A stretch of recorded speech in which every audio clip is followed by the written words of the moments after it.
자, 이제 가격 이론하고요. 지역 분석, 개별 분석까지 나가야 될 것 같은데요. 자, 일단 가격 이론에서 제일 부담스러운 게 가격 원칙이에요. 그 앞부분은 그렇게 부담스럽지는 않습니다. 일단 그 가격과 가치, 가치와 가격을 구별하는 게 이제 주제가 있고요. 가격 이론에서는 가치와 가격을 구별하는 거예요. 가치는 좀 추상적입니다. 어떤 물건의 가치가 얼마가 되느냐. 예를 들어 여러분들이 갖고 오시는 뭐 이런 책이라든가 아니면 뭐 이런 뭐 지우개라든가 이 물건의 가치가 얼마일까요? 하면은 좀 추상적이죠. 근데 그거를 뭐로 나타내면은 가격으로 나타내면은 구체적이 돼요. 이거는 이제 눈에 좀 안 띄는 그런 개념이라면 이건 눈에 띄는 개념이랄까? 그러니까 가치를 화폐라는 옷을 입혀버리면 그 이제 가격, 눈에 띄는 것이 보이는 거죠. 그런 식으로 생각하시면 돼요.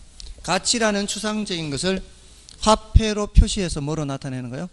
가격으로 나타내는 거죠. 그래서 추상적, 구체적 이렇게 변하고요. 얘가 주관적인 성격이 강하다면 요거는 객관적인 성격이 강하죠. 그리고 이 가치는 장래 기대되는 편익의 현재값 이렇게 나타내요. 장래 기대되는 편익의 현재값. 장래 기대되는이요. 이렇게 이제 조심해야 되죠. 예상되는 편익이에요. 편익. 그것을 예상되는 것은 장래 예상되는 거지만 나타내는 것은 현재 나타내는 거죠. 이게 이제 가치인데 여기서의 편익은 유형의 편익뿐만이 아니라 무형의 편익을 다 따지는 거예요. 그러니까 뭐 임대료 수입이라든가 이렇게 뭐 금전적으로 들어오는 것뿐만이 아니라 얼마나 쾌적하느냐 어떤 무형적인 것도 따지는 거죠. 여기 근데 이제 가격이라고 하는 것은 흥정에 의해서 수요 공급 작용에 의해서 흥정에 의해서 이 협의가 돼서 지불한 과거값이다 이렇게 구별을 하고요. 그리고 가치라는 건 일정 시점에 여러 가지가 있어요. 이 건물만 해도 그래요. 이 건물 시장 가치, 이제 사고 파는 시장 가치라는 거 하고, 요거 건물 화재 보험에 들면 그 화재 보험사에서 판단한 보험 가치가 있고요. 또 과세 당국에서 세금 매길 때 판단하는 과세 가치.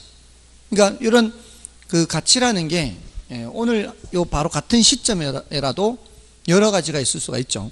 근데 가격이라는 거는 이렇게 실제로 지불된 값은 꼭 오직 몇 개밖에 없어요. 하나밖에 없죠. 오직 하나밖에 없어요. 그리고 이 가치라는 거는 오차가 있을 수 있어요. 가치는 가격 플러스 마이너스 오차. 근데 이런 오차는 단기적인 현상이고 결국은 어떻게 돼요? 가치와 가격이 일치합니다. 근데 가치가 본질이에요? 가격이 본질이에요? 가치가 본질이에요? 가격이 본질이에요? 가치가 본질이죠. 근데 그 본질은 눈에 잘 안 띄니까 그걸 뭘 입혀서, 옷을 입혀서, 화폐라는 옷을 입혀서 가격으로 나타내는 거예요. 그죠? 자, 그러니까 이걸 나타내긴 나타내는데 이게 안 맞는 옷을 입을 때가 있단 말이에요. 그러면 결국에는 어떻게 되는가 하면은 얘 근처로 가야 될 거 아니에요. 그러니까 가치는 얼마 안 되는데 거품이 끼었어요. 그러면 그 거품은 결국은 빠지게 돼 있어요.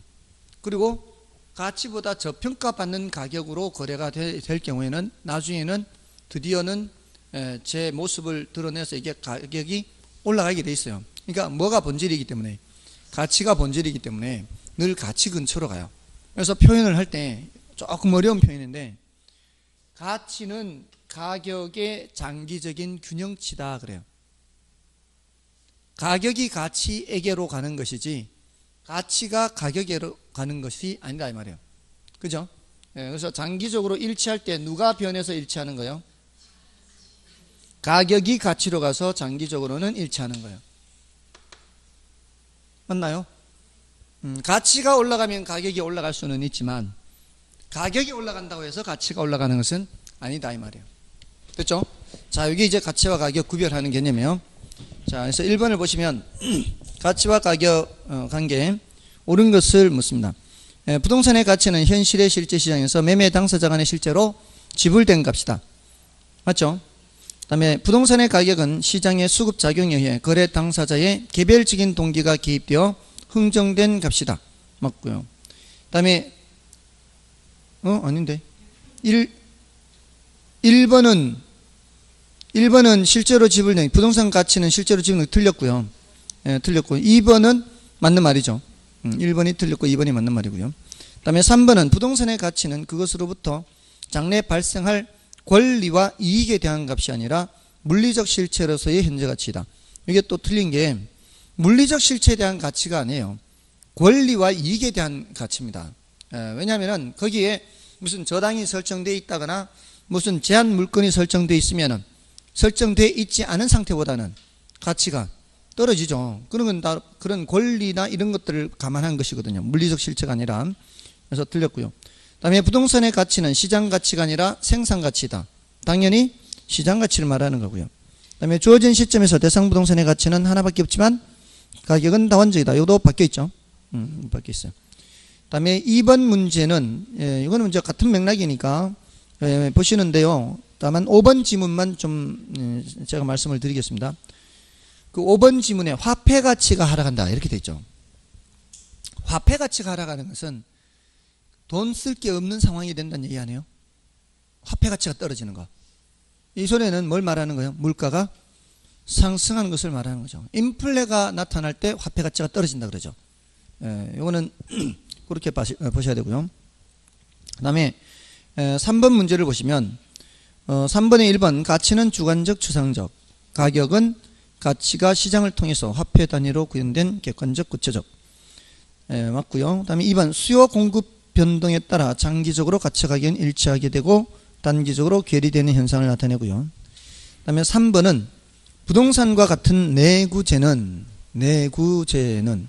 가치를 어떤 재화가 다른 재화를 교환의 대상으로 지배하는 힘이라고 정의하는 것이 합리적이다.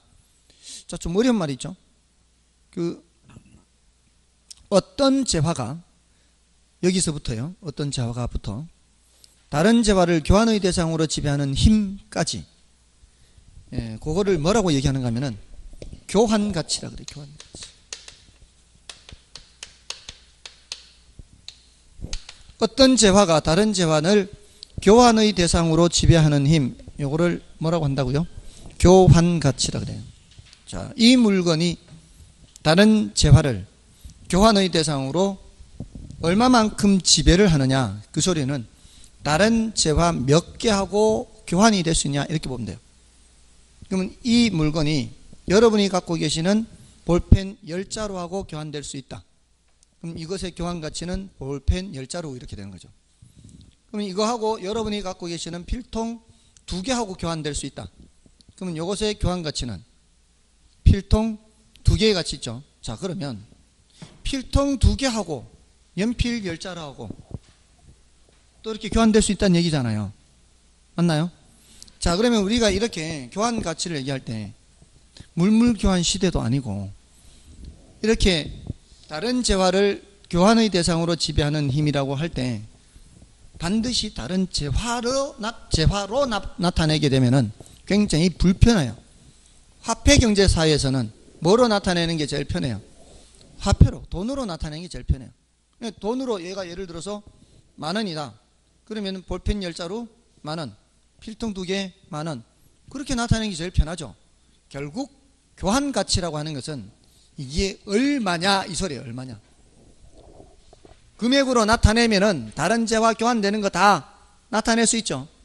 결국 교환 가치는 시장에서의 객관적인 가치를 말해요. 객관적 가치. 시장에서의 객관적 가치. 얼마짜리냐 이 말이에요. 얼마짜리. 얼마냐. 자, 그런데 지금 내구재라고 했잖아요. 내구재. 부동산은 내구재죠. 이 내구재는 한 번 써서 없어져 버리는 물건이 아니에요. 이럴 때에는 장래에 기대되는 편익의 현재값이다. 이렇게 표현하는 것이 더 합리적이다라고 얘기를 하는 거죠. 내구재든 내구재가 아니든 보통은 이렇게 교환 가치로 얘기할 수도 있어요. 그렇지만 특히 어떤 재화는 내구재는 가치를 표현을 할 때 어떻게 표현하는 게 더 합리적이다. 장래에 기대되는 유무형의 편익을 현재 가치로 계산한 값이다. 이렇게 하는 것이 더 합리적이라는 거예요. 그래서 교환 가치로 표현하기보다는 뭐로 표현하는 게 더 합리적이다? 이 장래 기대되는 편익의 현재 가치다. 이렇게 표현하는 것이 더 합리적이다 이 말이에요. 자, 그래서 틀린 표현이라고 볼 수 있고요. 난이도가 높습니다. 이런 표현은 난이도가 높고요. 난이도가 높은 것이 정답 지문이 됐다는 얘기는 별로 신경 쓰지 마시라는 얘기, 이런 거는. 그러니까 다른 지문을 더 신경 쓰는 거, 이런 거는. 4번 지문은 부동산 가치는 평가 목적에 따라 일정 시점에서 여러 가지가 존재하나 부동산 가격은 지불된 금액이므로 일정 시점에서 하나만 존재하고요. 5번처럼 부동산의 가치는 장래 기대되는 유무형의 편익을 현재 가치로 하나하는 값을 의미한다. 이게 바로 내구재에서는 이렇게 표현하는 것이 더 합리적이다 이 말이에요. 그래서 3번 틀렸다 볼 수 있고요. 다음에 4번은 부동산 가격의 특징에 대해 설명하는 것이다. 틀린 것은. 자, 이건 이제 부동산 가격 특징이죠. 자, 부동산 가격 특징은 일단 매매 시장에서는 교환의 대가인 가격이라고 표현하고요. 임대 시장에서는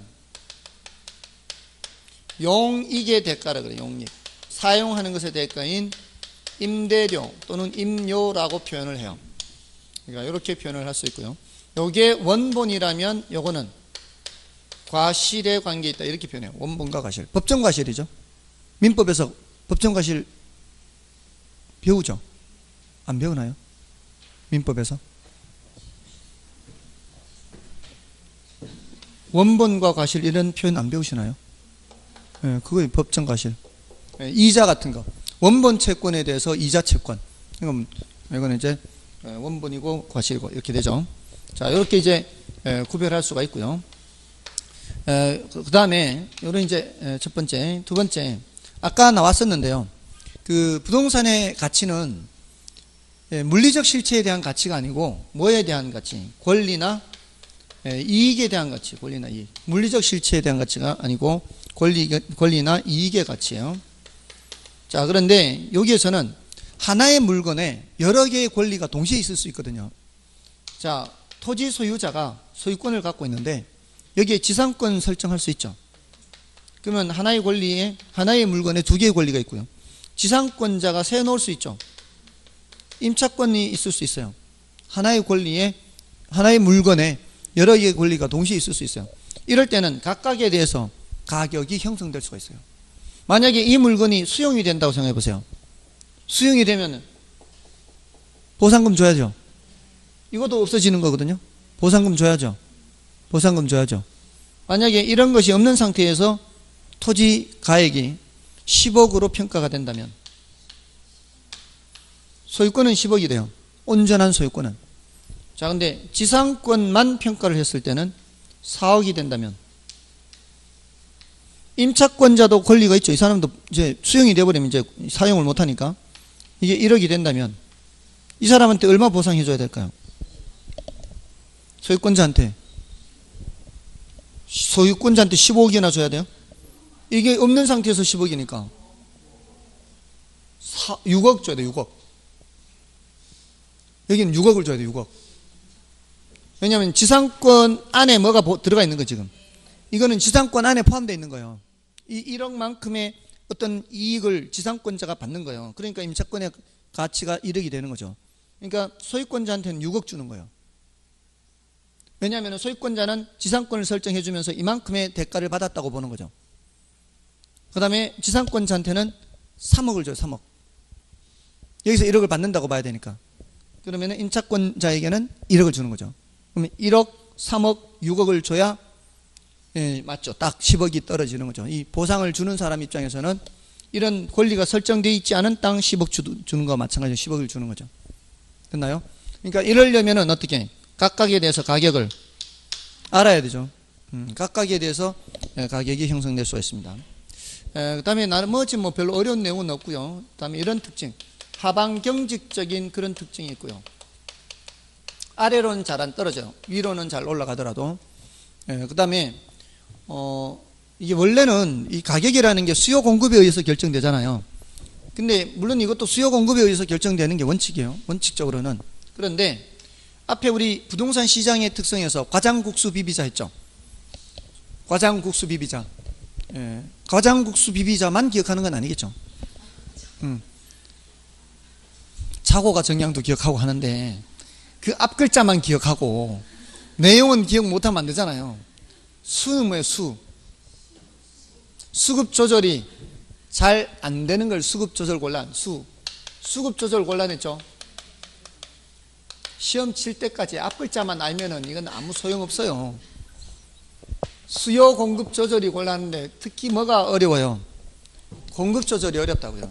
이게 시장이라는 무대에 수요자들이 들락날락 거리는 정도하고 공급자들이 제품 생산해서 들락날락 거리는 정도하고 누가 더 원활하게 움직일 수 있다고요? 수요자들이. 공급자들은 그게 원활하지가 않단 말이에요. 그러면은 이 공급 조절이 잘 안 되어 있는 상태에서는 수요자들이 많이 등장하면은 가격이 막 올라가게 되는 거고요. 수요자들이 빠져나가게 되면은 가격은 내려가는 그런 현상들이 많아요. 그러니까 수급 조절 곤란 이런 성격 때문에 수요자 경쟁에 의해서 가격이 결정되는 경향이 강해요. 그래서 수요자 경쟁 가격 성격이 강하다 이렇게 표현을 해요. 공급자 경쟁보다는. 누구 경쟁? 수요자 경쟁. 원칙적으로는 수급이 다 작용을 하지만 수요자 경쟁 가격 성격이 강하다. 이런 표현을 합니다. 이게 부동산 가격 특징이에요. 그래서 1번에 보시면 부동산 가격은 교환의 대가인 협의 가격 외에 용익의 대가인 임료가 중요한데 이는 영속성에 근거한다. 자, 이거는 좀 어려운 건데요. 임대차가 있죠. 임대차에 대응해서 소비대차를 생각하는 소비대차. 소비대차는 한번 쓰면 없어져 버리는 물건이죠. 임대차는 한번 써도 계속 사용할 수 있는 물건이죠. 자, 이런 소비대차의 경우에는 빌렸던 물건으로 돌려주는 게 아니고요. 그건 이미 소비를 해버렸으니까 다른 동종, 동질, 동종, 동량의 다른 물건으로 준단 말이에요. 근데 임대차는 그 물건으로 돌려주니까 이거는 내구재의 경우에 적용되는 거고 이거는 단용재에 적용되는 거예요. 근데 이런 임대료, 임대시장 이런 말이 나오는 것은 내구재, 내구성, 토지에는 영속성과 관련되는 거죠. 그래서 이게 영속성이 근거한다 이렇게 표현이 나오는 거예요. 됐죠? 요거는 이제 부동산 특성의 파생 현상으로 나오기 때문에 요거는 좀 난이도가 높은 거다라고 보시면 되고요. 다음에 2번 부동산의 가격 다원론에 의할 경우 감정평가는 시장 가치로 평가함이 원칙인데 가격 다원론은 부동성에 근거하는 게 아니라 용도 다양성에서 근거하죠. 그래서 틀렸고요. 다음에 부동산 가격은 장기적 배려하에 형성되는데 이는 영속성 이거는 어렵지 않죠. 맞고요. 다음에 부동산 가격은 물리적 실체가 아닌 부동산에 결부된 각종 권리와 이익의 가격이며 동일 부동산에 여러 개의 권리가 병존하는 경우 각각의 가격이 형성될 수 있다. 방금 이거 했죠? 각각의 가격이 형성될 수가 있어요. 다음에 부동산 가격은 원칙적으로 수요 공급 모두의 작용에 의하여 결정되나 부동산은 생산기간의 장기성으로 인하여 수요자 경쟁 가격의 성격이 강하게 나타난다. 이 생산기간의 장기성이 바로 뭐예요? 이 공급 조절이 잘 안 된다는 얘기죠. 그래서 맞고요. 정답은 2번이었고요. 자, 넘어가시면은 그 5번 문제를 보시면은 시장 가치에 대한 설명 중 틀린 것은 하고 있죠. 자, 아까 시장 가치 뭐라 그랬어요? 통충정신 했어요. 통충정신. 통상적인 시장. 충분한 기간 거래를 위하여 공개된 후 정통한 당사자 사이에 신중하고 자발적인 거래가 있을 경우 성립될 가능성이 가장 높은 가액이에요. 자, 여기서 4번 지문 정답 지문만 좀 체크하겠습니다. 부동산 시장에서의 가치 형성은 출품 기간이 길수록 좋은 게 아니라 적당하다 그래요. 적당하다. 아까 충분한 기간의 의미가 뭐라 그랬어요? 충분한 기간이 장기간을 의미하는 게 아니라 적당한 기간이라 그랬죠. 길수록 좋다 틀린 거예요. 나머지는 여러분이 확인하시고요. 자, 6번을 보십시오. 자, 6번은 가치 발생 요인이 형성 요인이죠. 누가 누구한테 영향을 미쳐요? 형이 동생한테 영향을 미친다 그랬죠. 형성요인, 발생요인. 형이 동생한테 영향을 미친다. 형 이름은 뭐고요? 일지계고요. 동생 이름은 효상유, 유상유 이렇게. 그죠? 일반 요인, 지역 요인, 개별 요인. 효상유, 효용성 또는 유용성. 유용성. 상대적 희소성. 유효수용. 여기 이제 이전성을 추가로 두는 사람도 있고요. 여기서 말하는 이전성은 물리적 실체의 이전이 아니라 권리의 이전성이에요. 우리가 부동산을 이전한다 그러면 물리적 실체를 이렇게 이전하는 게 아니잖아요. 등기부상에 소유권자 바꾸면 그게 이전된 거죠. 소유권이 이전된 거예요. 부동산을 이전한다 이거는 권리 이전성을 말하는 거예요. 자, 이런 일반 요인, 지역 요인, 개별 요인에 의해서 효용성이나 상대적 희소성이나 유효소요가 영향을 받습니다. 여기서 말하는 효용성은 뭐예요? 어떤 물건의 효용성이라는 게 뭘까요? 효용이 있다, 효용성이 있다, 물건이 효용성이 있다. 이 소리는 인간에게 만족을 준다 이런 소리예요. 효용은 만족으로 번역하면 돼요. 인간에게 만족을 준다. 자, 어떤 물건이 가치를 갖기 위해서는 반드시 뭐가 있어야 된다는 얘기예요? 효용을 갖고 있어야죠. 근데 효용성만 있으면 가치가 발생하나요? 이거 얘기할 때마다 제가 공기 얘기했어요. 공기 효용성 있어요, 없어요? 없어요? 설마? 공기 효용성 있잖아요. 근데 공기가 가치가 있어요, 없어요? 가치는 얘기할 때마다 경제적 가치라 그랬잖아요. 다른 가치 말고 경제적 가치. 여기서 말하는 가치는 경제적 가치예요. 공기는 경제적 가치가 있어요, 없어요? 경제적 가치는 없지 않습니까? 경제적 가치가 없는 이유가 뭐예요? 얘가 효용성은 있는데 희소하지 않기 때문이라고. 함께 있어야 된다. 함께. 그죠? 그래서 얘네들은 상관결합에서 함께 작용을 해야 돼요. 자, 이게 이제 구조고요. 형이 동생한테 영향을 미친다. 자, 그래서 6번을 보시면 틀린 걸 찾는데요. 부동산의 가치는 수요와 공급에 영향을 주는 효용, 상대적 효성, 유효수요 세 가지 발생 요소의 상호작용으로 발생한다. 맞죠? 하나만 가지고는 안 돼요. 그 다음에 효용은 또는 유용성은 인간의 필요나 욕구를 만족시켜줄 수 있는 재화의 능력으로서 그 부동산의 쾌적성, 수익성 등을 말해요. 주거용의 경우에는 쾌적성이 높을수록 효용성이 높고, 상업용의 경우에는 수익성이 높을수록 효용성이 높고. 됐나요? 그 다음에 토지는 물리적 측면에서 절대적인 희소성이 있으나 용도적인 측면에서 경제적 공급량이 문제되므로 희소성은 상대적 희소성이 문제가 되는 거예요. 그 다음에 가치 발생 요인에 영향을 주는 요인을 가치 형성 요인이라고 해요. 자, 근데 가치 형성 요인 중 일찍이죠, 일찍이. 지역 요인은 대상 부동산의 가치 형성을 개별화, 구체화시키는 요인이다. 개별화, 구체화시키는 요인은 개별 요인을 말해요. 그래서 틀렸고요. 그 다음에 부동산 가치 형성 요인은 하나하나가 독립하여 개별적으로 작용하는 것이 아니라 서로가 유기적인 상호 관계를 맺고 관련성을 갖는다. 맞죠? 이게 서로 다 관련성이 있는 겁니다. 자, 그렇게 봐주시고요. 그 다음에 7번은 여러분이 봐주시고, 8번도 이게 질문한 지가 꽤 오래됐는데요. 10년 넘었는데, 부동산 가치 형성의 일반적 제요인 중 행정적 요인이 아닌 것은 하고 있죠. 이 일반적 요인 중에 다시 사경행으로 나누어요. 사회적 요인, 경제적 요인, 행정적 요인 이렇게 나누는데, 자, 이건 중요도가 낮습니다. 중요도가 낮은데 이렇게 이제 한 번 정도만 들어두세요. 과거에 항목을 나열해 놓고요. 여기에 해당하느냐, 여기에 해당하느냐, 여기에 해당하느냐를 그런 거를 질문한 적도 있어요. 근데 그게 항목이 각각 굉장히 많아요.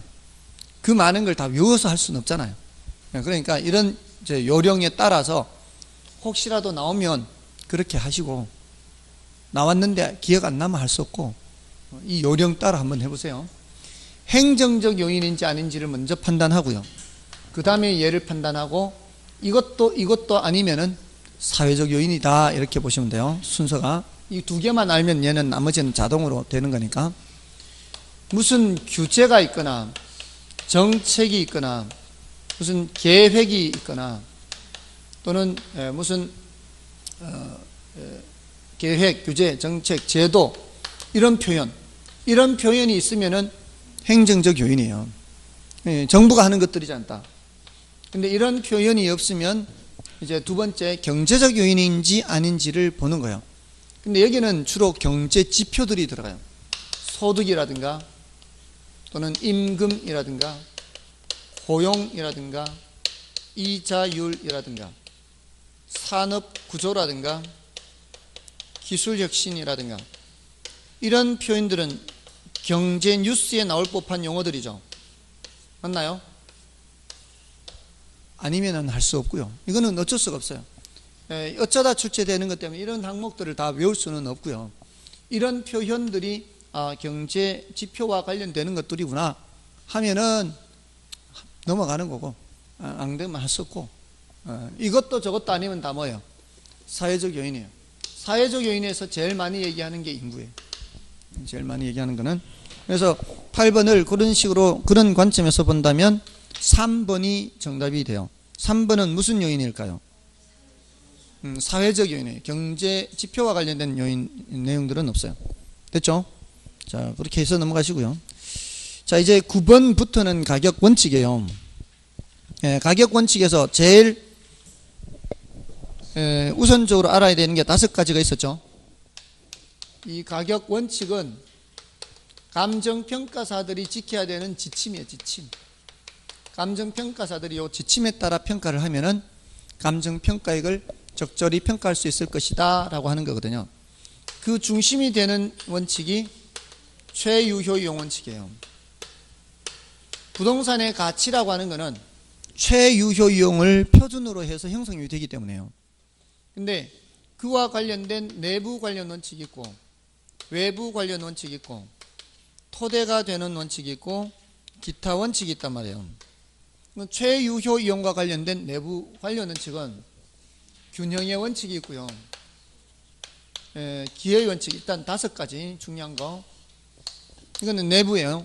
그러니까 이 내부 관련 원칙이라는 얘기는 이런 것들이 뭐하고 관련되는 거예요? 최유효 이용과 관련돼요. 균형이 맞아야 최유효 이용이 되는 거고, 뭐 이런 식이에요. 그 다음에 이건 적합의 원칙이에요. 여기는 토대가 되는 원칙에는 변동의 원칙. 여기는 대체 원칙이에요. 기타 원칙 중에는. 요 5가지는 이제 우선적으로 해둬야 되는 원칙이에요. 그래서, 부동산의 내부 구성 요소 간 균형이 달성되지 않으면 최유효용이 될 수가 없죠. 그럼 최유효용이 될 수 없으면 가치는 떨어지는 거고요. 그럴 때 무슨 감가? 기능적 감가 이렇게 하죠. 이거 이제 짝을 기억을 하셔야 되는 거죠. 그 다음에 기여의 원칙은 부동산의 가치는 생산비 합이 아니라 뭐의 합이다? 기여도의 합이라는 거죠. 기여도의 합이다. 그래서 얘는 추가 투자를 할지 말지를 판단할 때 이거 써먹죠. 기여한 만큼 보다 비용보다 기여한 것이 더 커야만 추가 투자를 할 것이고 기여한 거는 얼마 안 되는데 비용은 많이 발생한다. 그럼 추가 투자하면 안 되겠죠. 이럴 때 써먹고. 그 다음에 적합의 원칙은 부동산의 외부예요. 외부 환경하고 어울려야 돼요. 그렇지 않으면 최유효 이용이 될 수가 없고 그럴 때는 가치가 떨어지게 되죠. 그런 감가는 경제적 감가 이렇게 했어요. 그래서 요거 균형의 원칙 할 때는 엘리베이터 말씀을 드렸고요. 엘리베이터의 용량이 너무 커도 문제고 너무 적어도 문제고 이거는 달동네 고급 빌라 얘기했죠. 달동네 고급 빌라. 그 다음에 변동의 원칙은 지금 조금 전에 가치 형성 요인 같이 보면 형이 동생한테 영향 미친다. 형이 자꾸 변하죠. 일반 요인, 지역 요인, 개별 요인이 자꾸 변해요. 그럼 뭐도 변해요. 가치 발생 요인도 자꾸 변해요. 그럼 가격이 자꾸 변해요. 그러니까 그 가격이 언제적 가격인지를 밝혀줘야 되죠. 또 시점 수정을 해야 되는 이론적 근거가 되고요. 그 다음에 대체 원칙은 부동산의 가치라는 것은 대체 가능한 다른 물건하고 상호작용하는 과정에서 형성이 돼요. 그렇기 때문에 어떤 물건의 가치를 볼 때는 평가를 하고자 할 때는 그 물건하고 비슷한 다른 거하고 비교해 보면 되는 거예요. 그래서 얘는 감정평가 3방식 모두 관련된다 그래요.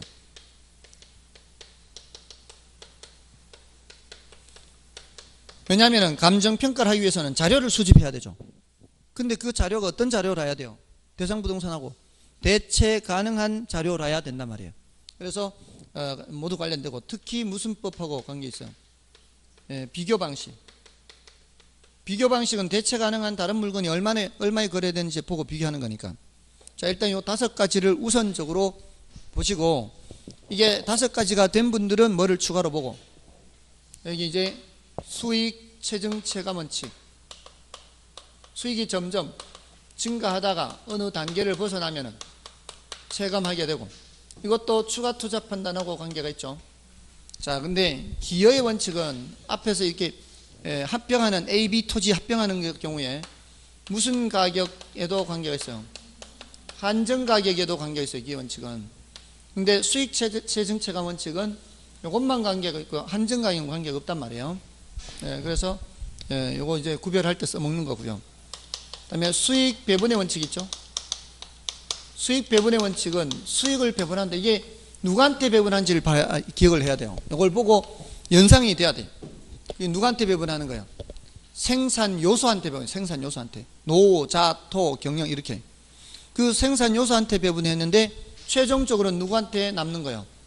토지한테 남는 거예요. 다른 생산 요소한테 다 주고. 왜냐하면 토지는 이동이 불가능하기 때문에 그래요.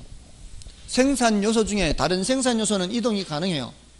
자, 어떤 토지가 지금 빈 토지가 지금 개발되지 않고 그대로 방치되고 있는 토지가 있고요. 어떤 토지는 이제 개발이 되고 있어요. 여기는 왜 개발이 되고 여기는 왜 개발이 안 되고 있을까요? 여기는 돈이 들어와도, 자본이라는 생산 요소가 들어와도 수익이 별로 없을 것 같으니까 안 들어오는 거 아니에요. 여기 개발되고 있는 이유가 뭐예요? 아, 여기는 자본이 들어와서 충분한 수익이 있을 것 같으니까 들어온 거 아니에요? 그러니까 누가 먼저 따지는 거예요? 자본이 그만큼 수익이 있는지를 따지는 거죠. 그러니까 이 다른 생산 요소는 이동이 가능해요. 수익이 없을 것 같으면 생산 요소가 이 투입이 안 됩니다.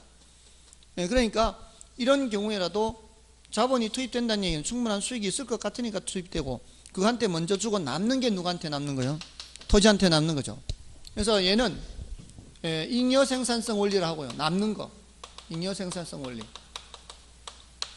뭐에 근거가 돼요?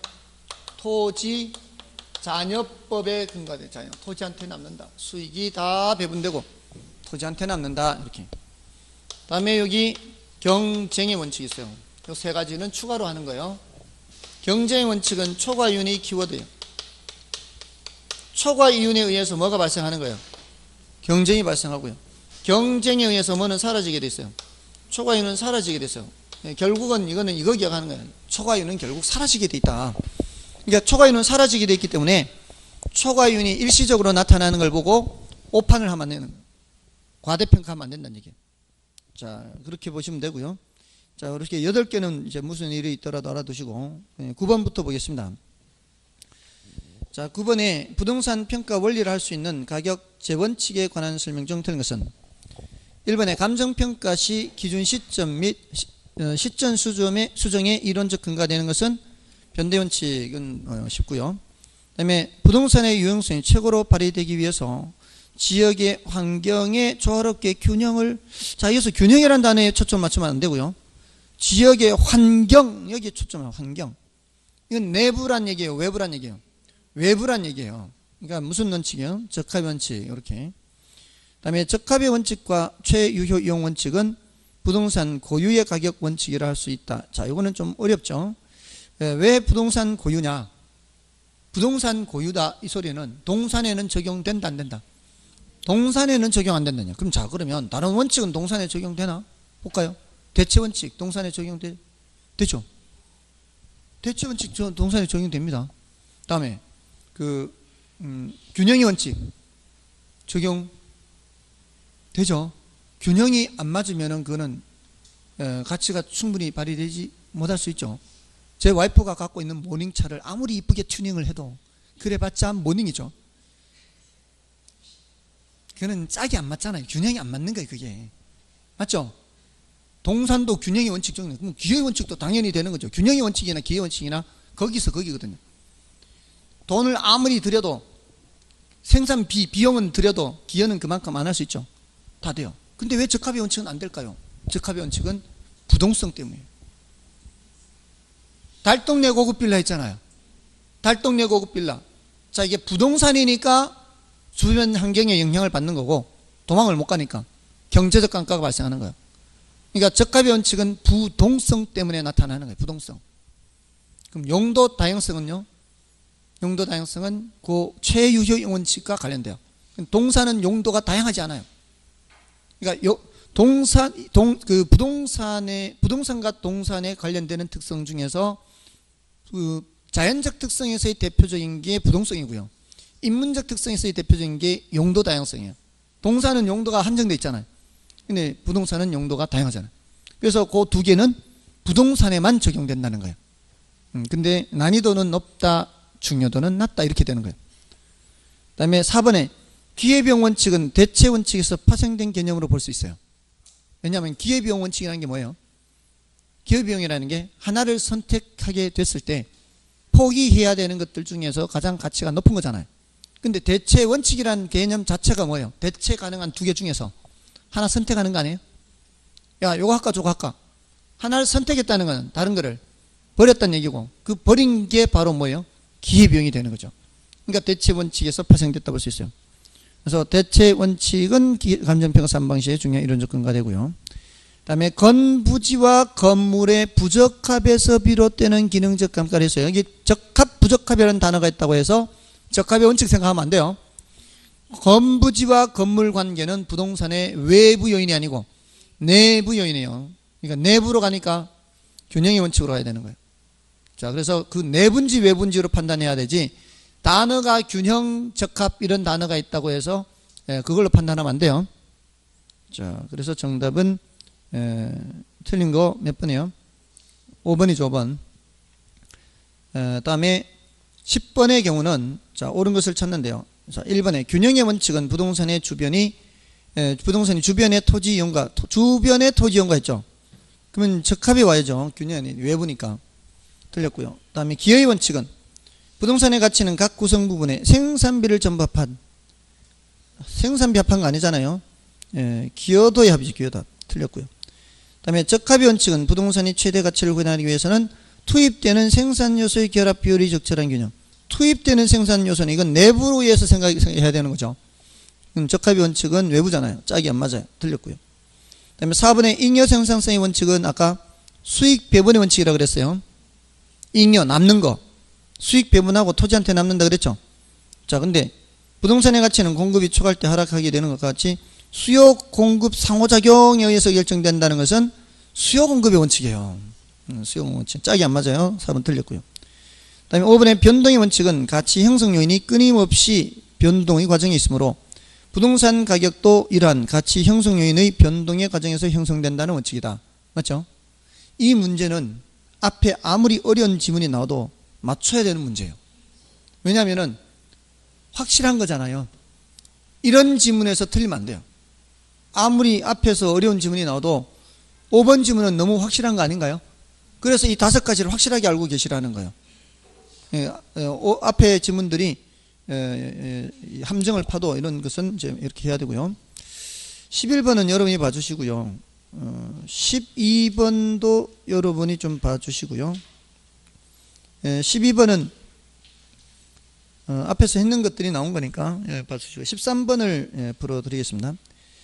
부동산의 가격이 어떻게 형성되고 유지되는가에 관한 법칙성을 추출하여 평가 활동의 지침으로 삼으려는 행위 기준에 관한 설명이다. 틀린 것은 1번에 외부적 적합성을 결한 부동산의 이용은 시장성 감퇴로 이어지고 경제적 감가의 요인이 된다는 것은 적합의 원칙과 관련이 있다.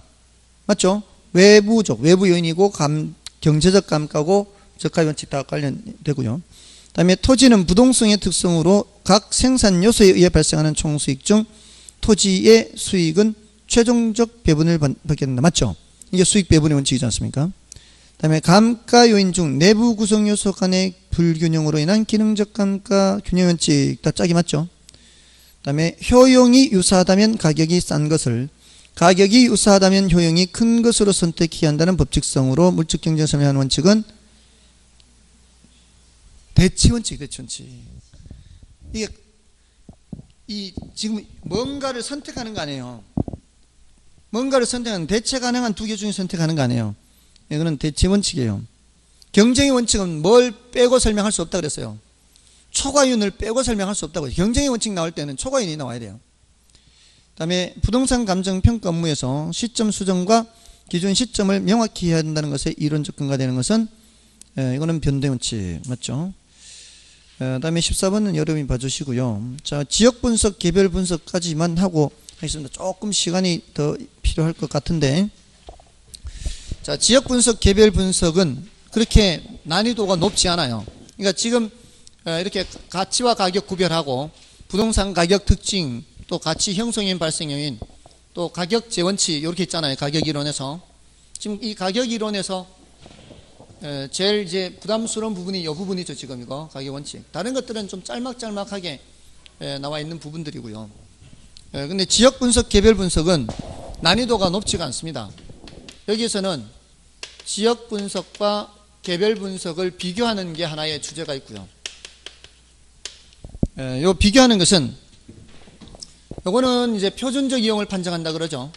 지역 분석이라는 게 그 지역의 대표적인 이용을 판정하는 것을 표준적 이용이라고 그래요. 이유는 지역 분석에서 판정하는 게 그 용도적 지역이거든요. 지역 분석을 한다 그러면 이 지역이 무슨 지역이냐 이렇게 보는 거예요. 그럼 무슨 지역이냐 할 때 따지는 것이 바로 주거지역, 상업지역, 공업지역 이것 따지는 거예요. 주상공 이 용도를 따지는 거예요. 그럼 이 지역이 주거지역이다 그러면은 그 지역에 가장 흔히 사용되는 용도가 뭐라 해야 되는 거예요? 주거용이라 해야 되죠. 그거를 표준적 이용이라 그래요. 가장 흔하게 사용되는 용도를 표준적 이용 그래요. 자, 근데 개별 분석은 그 부동산의 최유효 이용을 판정하는 거예요. 그 지역이 주거지역이라 해도요, 그 개별 부동산은 그 일반적인 용도하고 다를 수도 있죠. 표준적 이용과 최유효 이용은 같은 게 보통이에요? 다른 게 보통이에요? 어떤 지역이 주거지역이에요. 그러면은 그 지역에 내가 땅을 갖고 있다면 무슨 용도로 이용하는 게 가장 잘 이용하는 거겠어요? 대부분은 주거용으로 이용하는 게 가장 잘 이용하는 거겠죠. 그러니까 제 말씀은 그 지역이 주거지역이다 그러면은 그 어떤 개별 부동산의 입장에서 주거용으로 사용하는 것이 가장 잘 이용하는 것인 게 보통이다 이 말이에요. 그 소리는 표준적 이용과 최유효 이용은 같은 게 보통이다 이 말이에요. 그렇지만 반드시 같으냐 이 말이에요. 주거지역에도 뭐는 있어요? 점포는 있잖아요. 그럼 걔는 왜 점포로 이용하는 게 가장 잘 이용하는 거예요? 걔만 왜 그럴까요? 무슨 성질 때문에? 부동성, 부중성, 영속성, 개별성, 인접성 중에서 다른 거는 다 주거용으로 이용하는 게 잘 이용하는 건데 걔만 왜 점포로 이용하는 게 가장 잘 이용하는 걸까요? 여러 가지 성질 중에 걔만 그런데 걔만 다른 건 안 근데 걔만 근거 뭐예요? 걔만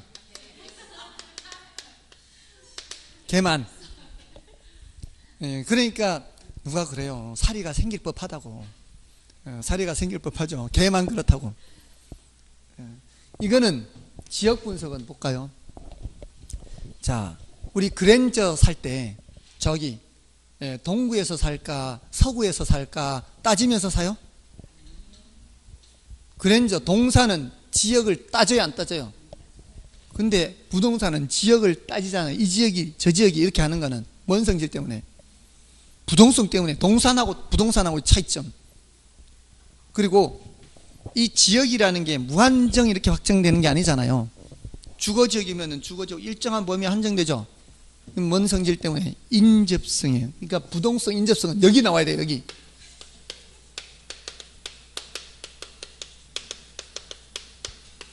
얘는 걔만 그런 거예요. 걔만. 그리고 용도, 최유효 이용을 따지는 거는 용도 다양성이 관련되는 거예요. 그렇죠? 대부분은 표준적 이용과 뭐가 같다? 최유효 이용이 같다. 그렇지만 개별성으로 인해서 그 개별 부동산의 입장에서는 최유효 이용이 달라질 수가 있기 때문에 이 개별 분석을 하는 거예요. 그래서 이걸 판정하고 이걸 판정한다 그래요. 그다음에 여기서는 그 지역이기 때문에 가격 수준을 판정한다 그래요. 근데 여기서는 구체적인 가격을 판정하는 구체적인 가격. 그러니까 얘가 선행 분석이 되겠죠. 얘는 후행 분석이 되겠죠. 먼저 해서 이걸 보고 이렇게 판단하는 거니까. 다음에 여기는 전체 분석이다. 이거는 부분 분석이다. 이게 거시 분석이다. 미시 분석이다. 이렇게 얘기하고요. 이게 적합의 원칙과 관련된다면 여기는 균형의 원칙과 관련되고요. 여기가 경제적 감가와 관련된다면 이쪽은 기능적 감가, 이런 식으로 구별하는 게 하나가 있고, 주제가. 그러니까 이게 별로 어렵지 않잖아요. 이거 구별하는 거 하나 하고, 지역 분석의 대상, 요거 두 개예요. 주제가. 그러니까 별로 어렵지 않다고요. 여기는 인근 지역, 유사 지역, 동일 수급권, 요 세 가지 지역이에요. 인근 지역은 누가 있는 지역이에요? 대상 부동산이 있는 지역이에요. 그리고 유사 지역은 대상 부동산이 없어요. 유사 지역은 인근 지역하고 지역 특성이 비슷해야 되겠죠. 근데 가까이 있을 수도 있고요. 멀리 있을 수도 있어요. 그러니까 거리 원근을 따져요, 안 따져요? 거리 원근은 따지지 않아요. 근데 가격 수준은 비슷해야 돼요. 여기하고 여기가. 가격 수준이 다르면은 대체 관계에 없다고 봐야 되거든요. 여기 먼 거리를 따지지는 않지만, 다만 너무 멀면 또 안 되죠. 너무 멀면 또 대체 경쟁 관계에 없어요. 그래서 이걸 좀 범위를 정해줘야 돼요. 그 범위를 정해주는 개념이 동일 수급권이에요. 수급은 뭐를 줄임말이라고 그랬어요? 수요 공급을 줄임말이죠. 이거는 수요 공급하면 시장 생각하라 그랬죠. 동일 시장권 이렇게 생각해도 돼요. 동일 시장권. 오늘 할 분량이 많아서 여러분들 한 분 한 분 아이 컨택을 좀 덜 했더니만 오늘은 좀 졸리기도 했었죠. 근데 마지막이니까 조금만 참으세요. 얼마 안 남았으니까. 동일 시장권 요 범위 안에서 대체 경쟁 관계가 있는 거예요. 자, 그런데 이 유사 지역은 거리 원근 안 따지고 지역 특성 비슷하고 뭐도 비슷해야 된다. 가격 수준도 비슷해야 된다. 동일 수급권은 요 범위를 벗어나면 안 된다. 요 소리죠. 그러니까 요 범위를 벗어나서 사례를 수집하면 안 돼요. 요 범위를 벗어나서. 그래서 사례 수집의 최원방권이다. 이렇게 얘기해요. 자, 그리고 사례가 인근 지역 안에 있으면은 여기서 구하면 되죠. 그러면은 그때는 지역 요인을 비교할 필요가 없어요. 근데 사례를 여기서 구했으면은 지역 요인을 비교해야 돼요. 그렇고요. 다음에 유사 지역을 분석하는 이유는 두 가지가 있어요. 유사 지역을 분석하는 이유는 첫째는 여기에 사례가 없으면 어디 가서 구해야 되니까, 여기 가서 구해야 되니까 유사 지역을 알아야 되고요. 또 하나는 인근 지역의 지역 특성을 보다 명백히 파악하기 위해서 얘를 비교해야 돼요. 우리가 어떤 물건을 비교해보면 더 잘 알 수 있잖아요. 집재성 점포 했잖아요. 집재성 점포는 비교 후에 구매를 해야 되니까 점포들이 한데 모여 있어야 여기도 이 집에도 보고 바로 옆에서 비교해 보잖아요. 그러니까 인근 지역의 지역 특성을 보다 명백히 파악하기 위해서 유사 지역을 분석하는 것도 있다. 이렇게 이제 두 가지로 나누어지는 거예요. 자, 이제 문제를 좀 풀어보고요. 자, 1번 문제는 여러분이 보시고 2번 문제를 보겠습니다. 지역 분석에 관한 설명으로 틀린 것은 1번의 지역 분석의 대상으로서 유사 지역은 인근 지역과 지역 특성이 유사하며 지리적으로 인접한 지역을 말한다. 지리적으로 인접할 필요는 없죠.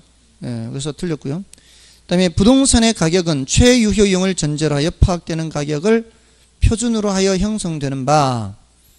부동산의 최유효용은 지리적 위치 고정성으로 인해 지역적 특성의 제약을 받기 때문에 개별 분석에 앞서 지역 요인 분석이 선행되어야 하는 것이다. 자, 이게 뭔 소리인가 하면 일단 아까 가격 재원칙에서 최유효용을 표준으로 해서 가격이 형성이 돼요. 최유효용 상태가 아니면 아까 가격 떨어졌죠. 균형의 원칙에 어긋나면 최유효용 아니고 같이 떨어지고, 달동네 고급 빌라 인근 환경이 안 맞으면 최유효용 아니죠. 그럼 최유효용 상태보다는 가격이 떨어지죠. 그러려면 최유효용 상태가 뭔지를 알아야 될 거 아니에요. 그럼 최유효용 상태를 알려면은 뭐를 먼저 해야 된다고요? 지역 분석을 해서 표준적 이용이 뭔지를 먼저 해야 되는 거죠. 그걸 이제 순서대로 얘기하는 거예요. 최유효 이용을 알아야 되고, 최유효 이용을 알려면은 뭐를 먼저 해야 되니까, 지역 분석을 먼저 해야 되니까 하는 거예요. 다음에 3번은 인근 지역 범위가 지나치게 확대되면 가격 수준의 판정이 어렵게 되고, 지나치게 축소되면은 사례 자료를 구하기가 힘들게 돼요. 자, 이건 무슨 소리냐면, 이게 가격 수준, 인근 지역의 범위가 너무 넓어버리면 가격 편차가 커져버리죠. 그러면은 신뢰할 수 있는 가격 수준을 판정하기가 쉽지가 않아요. 대신 넓으면 사례는 구하기가 쉽겠죠. 근데 좁아져 버리면은 신뢰도는 높게 할 수 있겠지만 가격 수준의 신뢰도는 사례를 구하기가 어렵게 돼요. 그래서 맞는 말이고요. 다음에 4번에 인근 지역 내에 존재하는 거래 가격을 사례로 채택할 경우에는 지역 요인 비교 작업은 필요 없으나 지역 분석은 해야 돼요. 그러니까 지역 분석은 반드시 해야 되는 거고요. 지역 요인 비교 이 개념은 다른 개념이에요.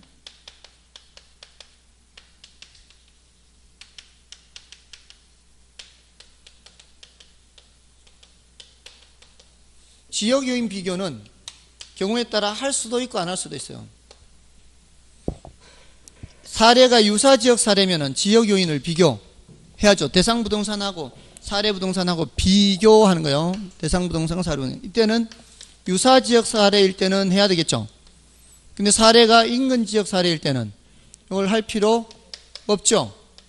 그러니까 지역 요인 비교라는 작업은 할 수도 있고 안 할 수도 있는 작업인데, 지역 분석, 개별 분석은 반드시 해야 되는 거예요. 이건 반드시 해야 되는 작업. 완전히 개념이 다른 개념이에요. 이건 뒤에서 비교 방식, 3방식에서 나오는 얘기고요. 다음 주에 하는 3방식에서 나오는 얘기고, 그 전에 이미 이거를 분석을 마쳐야 돼요. 3방식을 하기 전에. 이건 다른 개념이에요.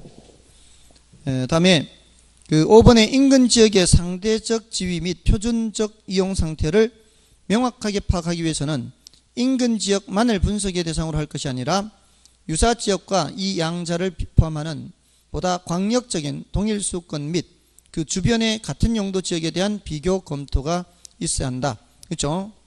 얘만 분석하는 게 아니라 유사 지역도 하고 동일 수권도 보는데, 이 동일 수권 안에는 다른 용도적 지역도 포함이 되어 있는 거죠.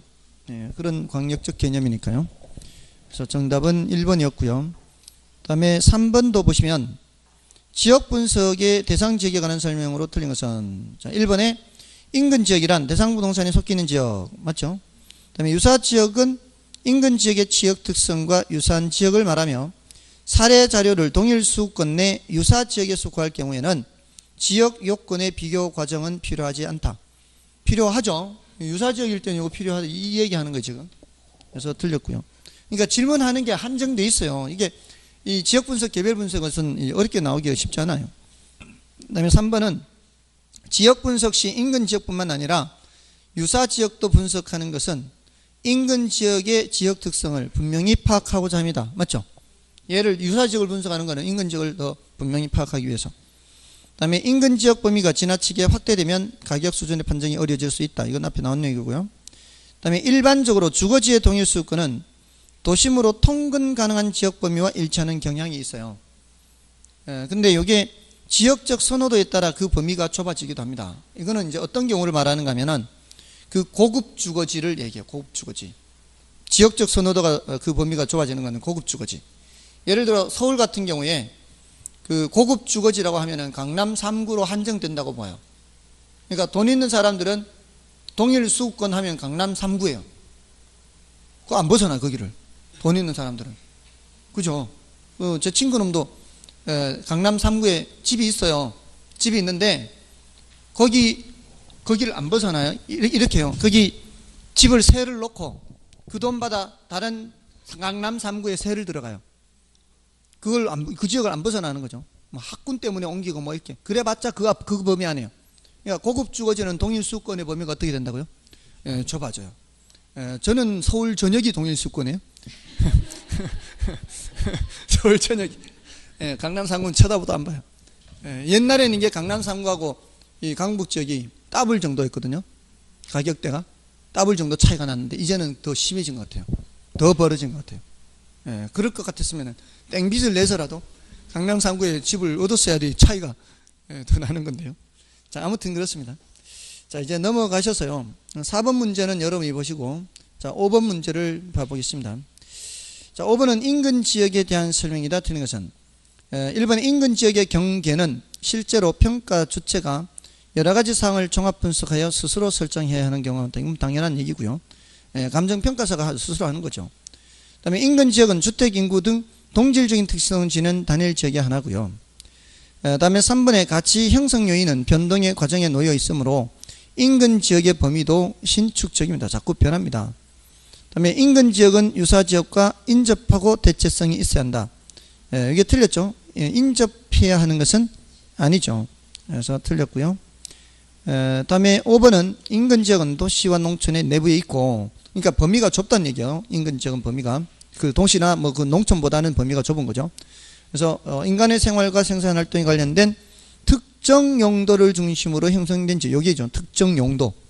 그러니까 이게 주거지역이면 주거지역, 상업지역, 상업지역. 자, 이런 관점에서 보는 거고요. 요거는 됐고요. 다음에 6번은 여러분이 봐주시고, 자, 7번, 8번을 보시면은 요거 이제 지역 분석, 개별 분석 비교하는 거지 않습니까? 자, 요 중에서는 8번을 보시고요. 지역 분석과 개별 분석에 대한 대설명한 것이다. 틀린 것은 1번의 지역 분석은 표준적인 사용에 따른 장래 동향을 분석하여 그 지역의 표준적 이용과 가격 수준 파악. 맞죠? 개별 분석은 최유효용 분석, 개별 가격. 맞죠? 그 다음에 지역 분석은 균형의 원칙 적용하여 기능적 감가. 이 짝이 안 맞죠? 이게 요거 비교해서 이렇게 묻거든요. 이렇게. 요건 이쪽이냐, 이렇게 해서 틀린 질문 만들어요. 이렇게. 그래서 지금 지역 분석이 이렇게 와버렸잖아요. 이렇게 이렇게 가면 이제 틀린 거죠. 이렇게. 이런 식으로 틀린 지문을 만든단 말이에요. 그러니까, 그 위치를 바꿔서 틀린 지문을 만드는 이런 구조란 말이에요. 이 비교에서는. 그러니까 이런 문제는 어렵지 않다는 얘기죠. 그래서 2번이 틀린 말이고, 바뀌어 있으시니까. 나머지 3번, 4번, 5번은 다 이렇게 비교 옳은 말이고요. 자, 넘어가셔서 그 10번, 9번, 10번인데요. 이게 인근적 그 생애 주기가 아까 10분의 1에 해당한다 그랬죠. 근데 이제 이게 출제된 지가 좀 된 편이에요. 그래서 그 중에 한 문제를 좀 풀어보겠습니다. 10번 문제를 보십시오. 그 인근 지역의 생애 주기 현상에 대한 설명이다. 다음 중 성숙기에 관련된 것으로 바르게 연결된 것은, 자, 오른쪽 페이지에 보시면 그 표에 그 생애 주기가 있죠. 성장기, 성숙기, 쇠퇴기, 천이기, 거기 이렇게 있는데 그 중에서 성숙기에 해당하는 것을 묻는 거예요. 그게 기억을 보시면 지역 내 경쟁이 치열해지고 지역 기능이 새롭게 형성된다. 이거는 뭐예요? 성장기죠. 성장기. 그 다음에 집가 상승률이 안정된대요. 이거는 성숙기. 안정되는 건 성숙기죠. 그 다음에 입주하는 계층은 비교적 젊고 교육 수준이 높은 경우가 많다. 이건 성장기죠. 세종시가 전국 평균 연령이 제일 낮은 도시라고 합니다. 물론 저는 높이고 있지만, 그 수치를 높이고 있지만, 다음에 디귿의 그 리을의 주민들의 사회 경제적 수준 비교적 좋은 편이고, 입지 경쟁도 안정된다. 안정되는 것은 성숙기죠. 다음에 건물의 경제적 내용 연수가 만료하는 시기예요. 그러면서 하향여가 현상이 나타나네요. 이거는 쇠퇴기입니다. 다음에 집가 상승이 가장 활발하고 투기 현상이 개재되기 쉬워요. 이거는 투기 현상, 성장기죠. 집가 상승이 활발하고 지금 세종시가 그렇잖아요. 그래서 정답은 니은과 리을인가요? 자, 요거. 자, 9번은 여러분이 좀 확인해 보시고요. 아무튼 이게 10분의 1이어서 중요도가 낮기는 하지만 그래도 워낙 오랫동안 언급이 없었으니까 좀 봐주시고요. 뒤에 넘어가시면 기출문제는 여러분이 보시고, 다음 주는 이제 감정평가 3방식 그 뒤에 있는 내용들을 하도록 하겠습니다. 좀 시간이 조금은 지체됐지만 아무튼 여기까지. 다음 주에도 약간은 걸릴 수 있습니다. 3방식 내용이니까 해주셨습니다. 다음 주에 뵙겠습니다.